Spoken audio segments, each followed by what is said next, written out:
All right, so we are live. Hey, everybody, this is Virginia. Happy April Fool's Day. We are here today to talk to Colleen Theisen. She is the Special Collections Librarian, Social Media Manager, and YouTuber, 2015 Library Journal Mover Shaker. And she's interested in libraries, obviously, archives, and museums. So, welcome, Colleen. We have three questions for you. Great, thanks. Thanks for inviting me. Yeah, this is exciting. Okay, well, great. So the first question that we have for you today is, what is your favorite part of your job?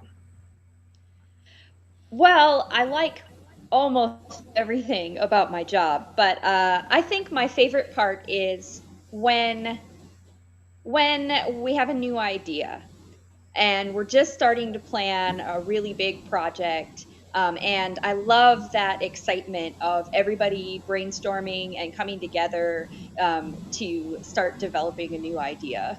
I like beginnings. Very cool. Very cool. Something that I find is I love the new ideas, but it's hard for me to see past the big picture. I can get these grand ideas and I just want to make them work. Sometimes I can get a little too focused on smaller details, but I do love the beginning of an idea. Um, Yeah, I'm actually just the opposite of that, which is why I love working in teams because hmm, I get excited about an idea and I'm still excited about it, but I'm also then excited about the next idea. And so working with a team is the perfect environment to make sure that we follow through on all those small details on right. one idea before moving on to the next one. Perfect. Perfect. Okay, well, great. The second question that we have is if you could share one marketing trick to our YouTuber viewers and then also our Facebook group, which is really large, what would it be? Sure. Well, we've been experimenting with YouTube for special collections, and I do really recommend, like this, trying to incorporate video into the things that we do because it personalizes the connection. I mean, it really shows a real person, and so that makes it really possible to form a deep connection. But I think a lot of people get worried about equipment and sometimes get caught up in perfectionism. But my advice for equipment is don't worry about equipment. Grab a cell phone, grab anything, and just go. I mean, I've done a lot of work on an iPad, especially when I did Vlog Every Day in April last year on my personal accounts. Using an iPad and getting started with the iMovie app is a great way to get started. It's a really intuitive app to use for video editing, and it's really possible to use it on mobile devices. So just grab something and go. But the tip part is that if you do want to take it up one more level, sound is the thing that makes a difference between just getting started grabbing anything and something that will start to seem far more professional. So if you can get a microphone, um, that's the way to level up. Right. Before we started this interview, I clicked the link on your Twitter account, the liberal thinking, LIBRAL thinking, Hmm. and it went to your YouTube channel, and it the one that I clicked on was the calligrapher. So she had red, um, like a beautiful yellow and a white ink, and you could just watch her creating this beautiful piece of art. And I was like, this is amazing. So I don't know, that looked pretty professional. Did you use your own device for that, Hmm. or? That was the iPad that I'm using right now for this interview. Hmm, I had an iPad with me at that event. And so when she started to work, I just pointed the iPad at her and tried to stay as still as possible. And then I edited that one actually using YouTube's built-in tools. okay. Okay, well, it looked really great. Like I wouldn't have thought Hmm. that you had just taken that with your iPad. So Hmm. I guess the trick here is just going for it, really. Yep.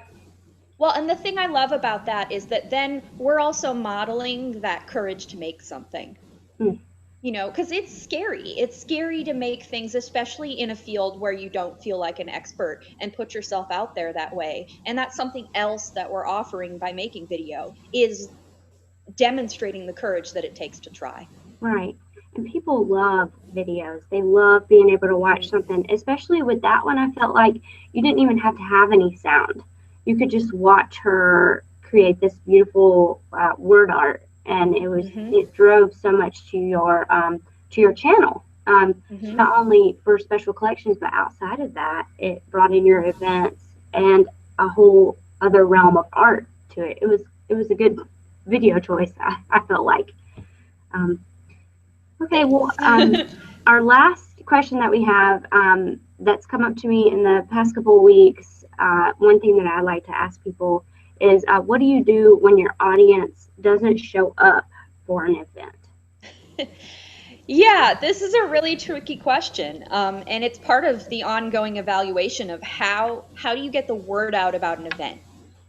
So I guess what I do when I've had less than the attendance that I would have preferred for an event is I try to reevaluate where we put that message out there. And in doing that and tweaking it each time, we have noticed a few things about how we get the word out. For our communities here, social media isn't that effective for getting the word out for an event for that specific purpose. We've actually found that putting a message in the paper newspaper in this community, because of the way people still use the paper newspaper, particularly the older residents of our city, they are the ones who are looking, see an announcement, and act on that announcement.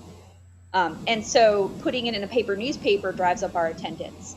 Um, and the other thing that I've had some success with is choosing specific people on campus, because since I'm at a university, who I think would be interested in the topic. And even if I don't know them, I send them a personal email just letting them know that it's there.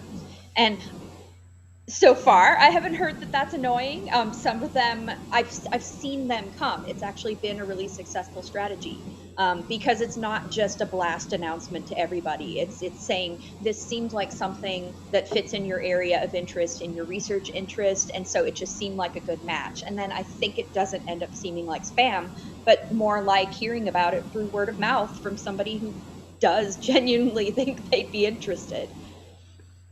So Okay, those are my only tips so far that yeah, I've those found. are really good. Like I told you before, we haven't done anything with the student newspaper here, mainly because it feels like they cycle on and off, so the contacts change so much that I haven't made that connection yet. It feels Mm-hmm. like once you've made the connection one on one, like in a physical space, you have more likelihood to be able to make that connection work.